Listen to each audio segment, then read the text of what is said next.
Hello friends, smart preparation में आप सभी का स्वागत है। आज से हम लोग जीव विज्ञान के प्रीवियस ईयर क्वेश्चंस शुरू करने वाले हैं। इसकी सीरीज़ से आपको आगे आने वाले एग्ज़ाम्स में काफ़ी सारे क्वेश्चंस मिलेंगे। तो चलिए शुरू करते हैं। जीव विज्ञान की शाखाएं एवं उपशाखाएं। जूलॉजी, विभिन्न प्रकार के जंतुओं का विस्तृत अध्ययन जूलॉजी कहलाता है। बॉटनी, विभिन्न प्रकार के पादपों व उनके क्रियाकलापों का अध्ययन। पैलियोबायोलॉजी, जीवाश्मिकी यानी कि जीवों के जीवाश्मों का अध्ययन पैलियोबायोलॉजी कहलाता है। पैलियो बॉटनी, पादप जीवाश्मों का अध्ययन कहलाता है आपका पैलियो बॉटनी। आगे देखते हैं इकोलॉजी। इकोलॉजी है आपका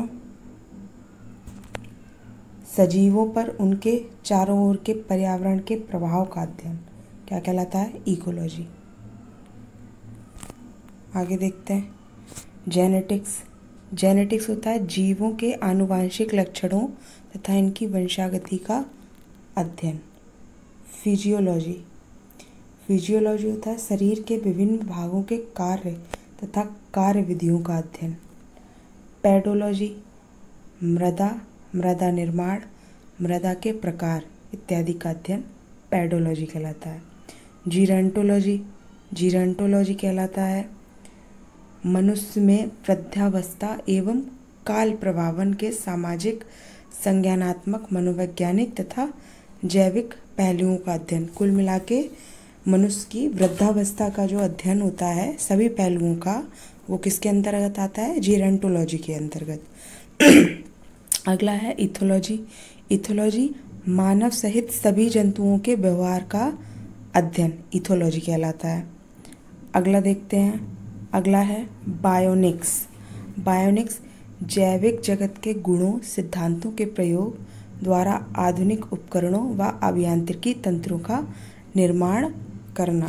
यानी कि बायोनिक्स क्या है? जो जैविक जगत के जो गुण हैं उनमें हम रोबोटिक्स वगैरह की जो चीज़ें होती हैं वो बायोनिक्स में आती हैं।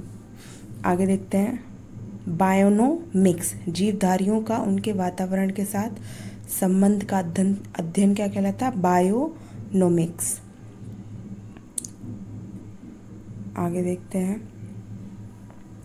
मायोलॉजी। मायोलॉजी मनुष्य की पेशियों का अध्ययन। मैमेलॉजी स्तनधारी जंतुओं का अध्ययन, जैसे मैमल बोला जाता है स्तनधारियों को, तो उसी से मैमेलॉजी। बायोनॉमी जीवन के नियमों से संबंधित अध्ययन। बायोनॉमी जीवन के नियमों से संबंधित अध्ययन। बायोमेट्री गणित एवं सांख्यिकी की तकनीकों द्वारा जीव विज्ञान का अध्ययन। ठीक है। फ्रेनोलॉजी मस्तिष्क के विभिन्न भागों की क्रियाशीलता तथा विक्षिप्तता का अध्ययन। एंथोलॉजी फूलों का अध्ययन। इसको ध्यान रखना है, एंथोलॉजी एंथ्रोप आ जाता है तो वो मानवता हो जाता है। यह है एंथ्रोलॉजी। एंथ्रोलॉजी फूलों का अध्ययन। एगेस्ट्रोलॉजी घास से संबंधित अध्ययन। आगे देखते हैं पैलिनोलॉजी विभिन्न प्रकार के परागकणों का अध्ययन। ऑन्कोलॉजी कैंसर व संबंधित ट्यूमर का अध्ययन। टेरेटोलॉजी शारीरिक विकास में आने वाली असमानताओं का अध्ययन। कॉन्ड्रोलॉजी उपास्थि से संबंधित अध्ययन। ऑस्टियोलॉजी अस्थियों का अध्ययन। सेरोलॉजी रुधिर सीरम का वैज्ञानिक अध्ययन। हेमेटोलॉजी रुधिर का अध्ययन। न्यूरोलॉजी तंत्रिका तंत्र से संबंधित अध्ययन। लिथोट्रिप्सी ये एक चिकित्सक प्रक्रिया है जिसमें किरणों की सहायता से गुर्दे, पित्ताशय, मूत्राशय की थैली में स्थित पत्थरी को तोड़कर मरीज का इलाज किया जाता है। लिथोट्रिप्सी, इसे ध्यान रख लीजिएगा। आगे देखते हैं पैथोलॉजी रोगों की प्रकृति, लक्षण व कारकों का अध्ययन। पैरासिटोलॉजी परजीवी जीवियों का अध्ययन। पैरासाइट होते हैं परजीव, उसी से बना है। वायरोलॉजी विषाणुओं का, वायरस का अध्ययन। बैक्टीरियोलॉजी, जीवाणुओं का अध्ययन यानी बैक्टीरिया का अध्ययन। एंटोमोलॉजी, कीटों का अध्ययन। एंटोमोलॉजी, कीटों का अध्ययन, इसे ध्यान रखिएगा, ये पूछा जाता है कई बार। आगे देखिए, मिर्मेकोलॉजी, चींटियों का अध्ययन। मोलेकुलॉजी, मोलस्का और इनके खोलों का अध्ययन। आगे देखिए, इक्थियोलॉजी, मत्स्य की संरचना, कार्यकी तथा अध्ययन यानी कुल मिला के मछलियों का। इक्थियोलॉजी, मछलियों का अध्ययन। सरपेंटोलॉजी, सांपों का अध्ययन।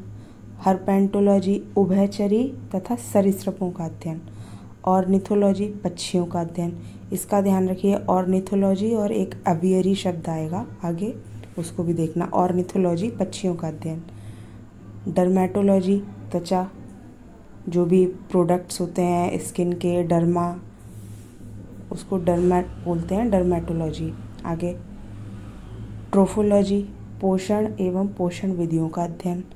टैटोलॉजी, उपार्जित लक्षणों का अध्ययन। आगे देखते हैं, एपीकल्चर, व्यापारिक स्तर पर शहद का उत्पादन।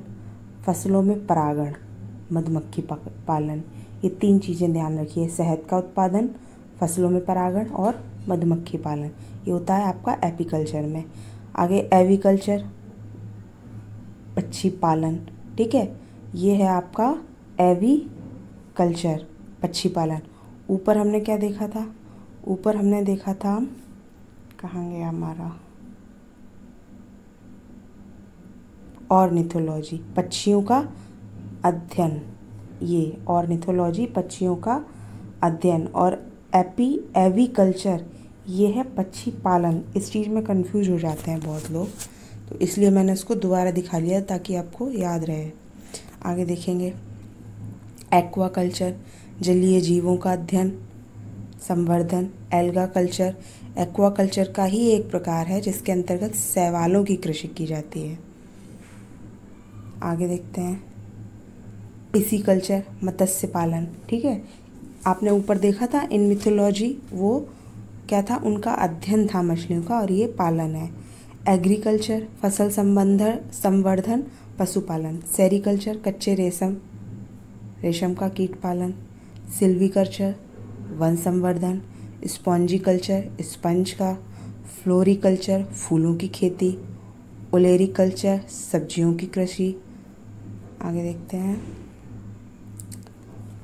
अर्बोरिकल्चर, वृक्षों तथा झाड़ियों की कृषि। हॉर्टिकल्चर, फूलों, फलों, सब्जियों व मसालों की खेती। पोमोलॉजी, फलों की कृषि। एग्रोनॉमी, फसलों की खेती। वर्मीकल्चर, कृषि उत्पादन में वृद्धि हेतु केंचुआ पालन। ओस्ट्रीकल्चर, व्यापार हेतु सीपों में कृत्रिम प्रजनन। ओलीकल्चर, यह है जैतून का उत्पादन तथा संरक्षण। हेलीकल्चर, घोंघे का संवर्धन। विटिकल्चर, अंगूर। मैरीकल्चर, मानव उपभोग हेतु समुद्री जीवों का या वनस्पतियों का संवर्धन। मोरिकल्चर, शहतूत की खेती।